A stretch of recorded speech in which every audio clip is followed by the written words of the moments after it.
দেশের সবচেয়ে বড় শিল্প খাত তৈরি পোশাক। প্রতি বছরই বাড়ছে এর রপ্তানি বিনিয়োগ, বাড়ছে কর্মসংস্থানও। এরপরও অর্থনীতি সব বিতর্ক যেন এই শিল্পকে ঘিরে। বড় বড় দুর্ঘটনায় শিরোনাম হওয়ার পর তৈরি পোশাক আবারও আলোচনায় এসেছে শ্রমের মজুরি নিয়ে মালিক শ্রমিক দ্বন্দ্বে। এই বিতর্কে কোন বিষয়টি অগ্রাধিকার পাবে, শ্রমিকের জীবনবান নাকি মালিকের মুনাফা? এমন প্রশ্নকে সামনে রেখে এবারের ব্যবসাপাতির 16 আনা। আমাদেরকে মনে রাখতে হবে যে নিম্নতম মজুরির মানদণ্ড কিন্তু প্রথম এবং প্রধান মানদণ্ড কিন্তু ব্যবসা না। প্রথম এবং প্রধান মানদণ্ড হচ্ছে বেঁচে থাকার মতো, আপনার জীবনযাত্রার ব্যয় নির্বাহ করার মতো মজুরি। এটি আন্তর্জাতিক মানদণ্ড, তাই আমাদের দেশের শ্রম আইনও তাই আছে। যেটা আমাদের জন্য সম্ভব না সেটাকে চাপিয়ে দিলে এটা কোনোদিন বাস্তবতা আমরা করতে পারবো না। বাস্তবায়ন করবে কারা? যারা ডিক্লেয়ার করছে তারা বাস্তবায়ন করবে, নাকি সরকার বাস্তবায়ন করবে, নাকি আমরা যারা দিব এন্টারপ্রেনার উদ্যোক্তা আমরা দিব? আমরাই তো কস্টিং করে তো টাকাটা আমাদেরকে আনতে হবে, এটা তো অন্য কেউ তো টাকাটা দিবে না।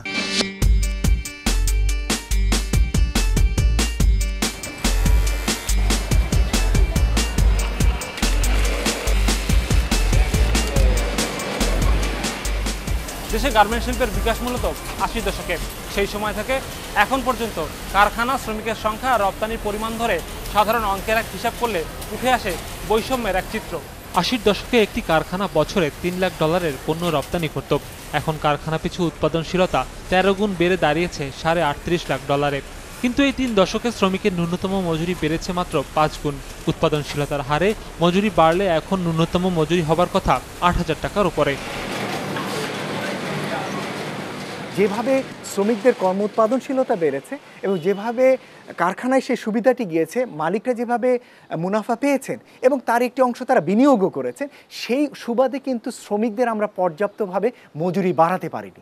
এবং সমীক্ষা পর্যায়ে গিয়েও আমরা দেখতে পাচ্ছি যে শ্রমিকদের বর্তমানে যা প্রয়োজন, একজন শ্রমিকের তার পরিবারের যদি একটি প্রয়োজন ধরি, তাহলে দেখতে পাচ্ছি যে তার প্রয়োজন প্রায় 8,200 টাকার মতো, এবং প্রায় প্রত্যেক পরিবারেই প্রায় 1,000 থেকে 1,200 টাকা পর্যন্ত প্রতি মাসেই দেখা যাচ্ছে তার ধারকর্য থাকছে। তাহলে বাকিটা তারা পূরণ করছে কিভাবে? পূরণ করছে ধারাবাহিক একটা ধারকর্যের ভিতর দিয়ে। এর সাথে তারা অতিরিক্ত সময় কাজ করে, কিছু প্রোডাকশন বোনাস পেয়ে, কিছু অ্যাটেন্ডেন্স অ্যালাউন্স পেয়ে, এগুলোর মাধ্যমে তারা কিন্তু অ্যাডজাস্ট করছে।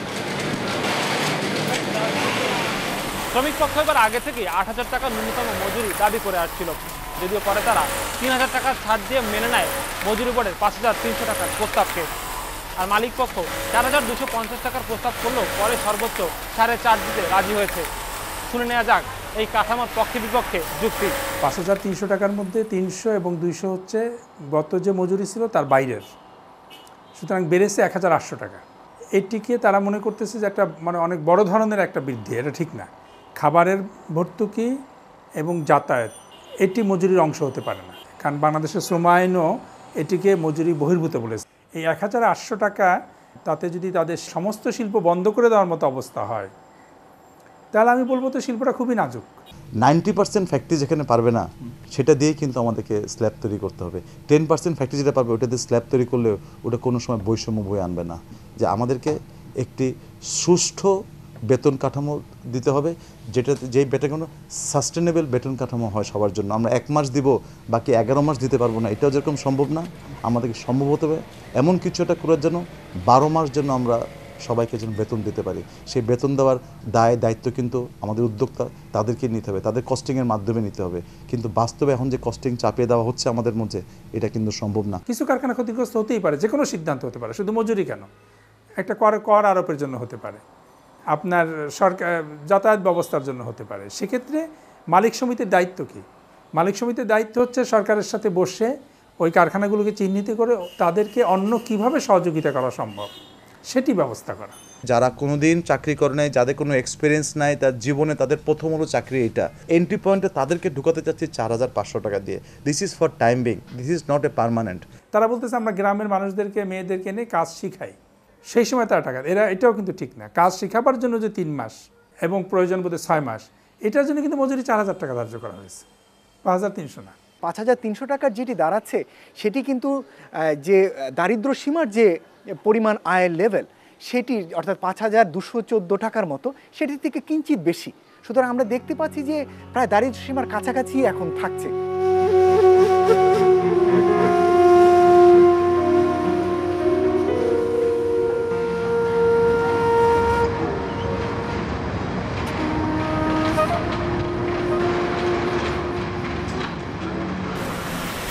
শিল্পে একটি কারখানা বছরে কতটা মুনাফা করে তার সঠিক কোনো পরিসংখ্যান নেই, কিন্তু বিভিন্ন আন্তর্জাতিক প্রতিষ্ঠান মালিক আর শ্রমিকের প্রাপ্তির যে হিসেব করছে সেখানে দেখা যায় একটি কারখানা একটি পণ্য উৎপাদনে যে পরিমাণ আয় করে তার থেকে 5 গুণ কম আয় করে শ্রমিক। 100 ইউনিটের তথ্য অনুযায়ী $6 একটি পোলো শার্ট থেকে শুধু কারখানার মার্জিন থাকে 58 সেন্ট, সেখানে মজুরি বাবদ খরচ মাত্র 12 সেন্ট। এই হিসেবে 5,300 টাকা হারে মজুরি দিলেও একটি পোলো শার্ট তৈরিতে খরচ বাড়বে সর্বোচ্চ 8 সেন্ট। যদি এমন হয় চিত্র, তাহলে মালিকদের লোকসানের দাবি কতটা যুক্তিযুক্ত? ক্ষুদ্র বা সাবকন্ট্রাক্টিং কারখানাগুলোর ব্যাপারে সকলে আসলে কিছুটা উদ্বেগ প্রকাশ করছেন। আমাদের ধারণা ক্ষুদ্র বা মাঝারি কারখানাগুলোর পর্যায়ে হয়তো ব্যয় সমন্বয়ের একটা বিষয় দাঁড়াবে, অথবা মুনাফার ক্ষেত্রে একটু দীর্ঘমেয়াদী পরিকল্পনা তাদের করতে হবে, কিন্তু তারপরে এটির মাধ্যমে লোকসানে পড়বার মতো আশঙ্কা নেই। এখানে সামর্থ্য, আইন, নীতি নৈতিকতা এর কোনোটাই কিছু না। এর মূল বিষয়টি হচ্ছে যে তারা তাদের মুনাফার যে বিশাল একটা অংশ, অর্থাৎ কেকের যে অংশটা তারা ভোগ করতেছে দীর্ঘদিন যাবৎ, তারা অভ্যস্ত হয়ে গেছে যে এই অংশ থেকে আর ভাগ দিবে না কাউকে। আসলে কেকটাকে ভাগ করতে হবে, ভাগ করে যার যতখানি ন্যায্য হিস্সা তাকে ততখানি দিতে হবে। হ্যাঁ, এক সময় আমরা প্রফিট করেছি, যখন কোটা ছিল তখন প্রফিট করেছি, যার জন্য আজকে ঢাকার বাইরে দেখেন এই বড় বড় ইন্ডাস্ট্রিগুলো হয়েছে। আমরা তো অন্য কিছু করি নাই, আমরা এই ইন্ডাস্ট্রি দিয়ে ইনকাম করে আবার এই ইন্ডাস্ট্রি করেছি যেখানে শ্রমিক ছিল কত, এখন 44 লক্ষ শ্রমিক কাজ করে, এমপ্লয়মেন্ট করেছি। তাহলে এটা তো আপনাকে দেখতে হবে যে আমরা যে এই একটা সেক্টর যেখানে আপনি এমপ্লয়মেন্ট করতে পারছেন।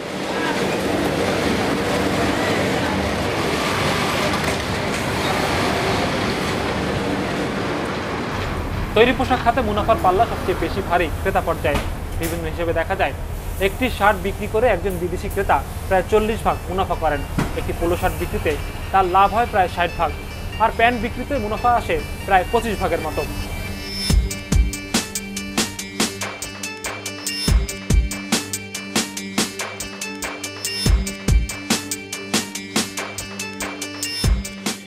যেইভাবে 5,5300 টাকা দেওয়া হচ্ছে, এতে দেখা গেছে আমাদের কস্টিং পার পিসে প্রায় 35 সেন্টস করে বেশি পড়বে, কিন্তু বাইরে কি সে 35 সেন্টস দেওয়ার জন্য তারা রাজি? তারা তো রাজি না। মালিকরা যেভাবে মনে করছেন যে পুরো দায়ভারটি তার, কেন এই দায়ভারের একটা অংশ তারা বায়ারদের কাছে পৌঁছে দিতে পারবেন না, বা কেন বায়াররা এখান থেকে নেবেন না? যখনই বেতন বাড়ানো হয়েছে, মালিকেরা ব্রাঞ্চ বায়ারদের সাথে নেগোসিয়েট করে এই টাকাটা তারা ওসুল করে নিয়েছে। আমার সাথে H&M-এর সিইওর কথা হয়েছে, ইন্ডিটেক্সের কথা হয়েছে, প্রাইমার্কের কথা হয়েছে, এরকম আরও অসংখ্য বড় ব্রাঞ্চ তারা মূল্য বৃদ্ধি করার ক্ষেত্রে সম্মতি জ্ঞাপন করেছে। কিন্তু সেখানে তারা অ্যাডজাস্টটা কীভাবে করে? আলটিমেটলি সে আমার সাথে নেগোসিয়েশন করে, বলে ঠিক আছে 70% বাড়ছে, তুমি 35% দাও, আমি 35% দিই। তাহলে আমি 35% কোত্থেকে দেবো? আমার তো মার্জিন, প্রফিট অফ মার্জিন খুব কম। বায়াররা এখানে আগে আসবে, কিন্তু সেটা সময় লাগবে, এবং ততদিনে ছোট ছোট ফ্যাক্টরি বন্ধ হয়ে যাবে যদি ওয়েজ এত বাড়ে। এইটা নিয়েই আমাদের কনসার্ন, যে তারা দীর্ঘদিন যাবৎ এই শিল্পকে 4টা পায়ে দাঁড় করানোর কোনো ব্যবস্থা গ্রহণ করেনি, শুধুমাত্র একটা পায়ে দাঁড় করিয়েছে, মালিকের পায়ে, এবং সে পায়ের ভিত্তিটা হচ্ছে মুনাফা। এটার যে অন্যান্য যে ভিত্তি থাকে একটা শিল্প দাঁড় করার জন্য, শ্রমিক, ইমেজ, আস্থা, জনগণ, ভোক্তা, সব মিলিয়ে যে একটা শিল্প দাঁড়ায়, সেই ভিত্তি তারা তৈরি করে নেয়। যে রানা প্লাজা, তাজরিন, সব কিছু ঘটনা নিয়ে সারা পৃথিবীতে যে তোলপাড় হচ্ছে, যে সবাই যে বলতেছে ঘুরে দাঁড়ানো দরকার, ঘুরে দাঁড়ানোর একটি হচ্ছে নিরাপত্তা, আরেকটি হচ্ছে মজুরি। এবং এই সুযোগটা যদি হাতছাড়া হয়ে যায়, তাহলে কিন্তু আমাদের শিল্প ক্ষতিগ্রস্ত হবে।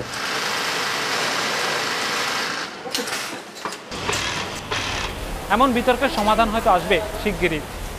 মালিক শ্রমিক সমঝোতায় ঠিক হবে ন্যূনতম মজুরি 4,500 কিংবা 5,300-তে, কিন্তু এরপরও এই মজুরি হবে বিশ্বের সবচেয়ে কম। অদূর ভবিষ্যতে এই দুর্নাম থেকেও বেরিয়ে আসবে বাংলাদেশ, এমন প্রত্যাশায় শেষ করছি আজকের মতো ব্যবসা পাতির 16 আনা। শুভরাত্রি।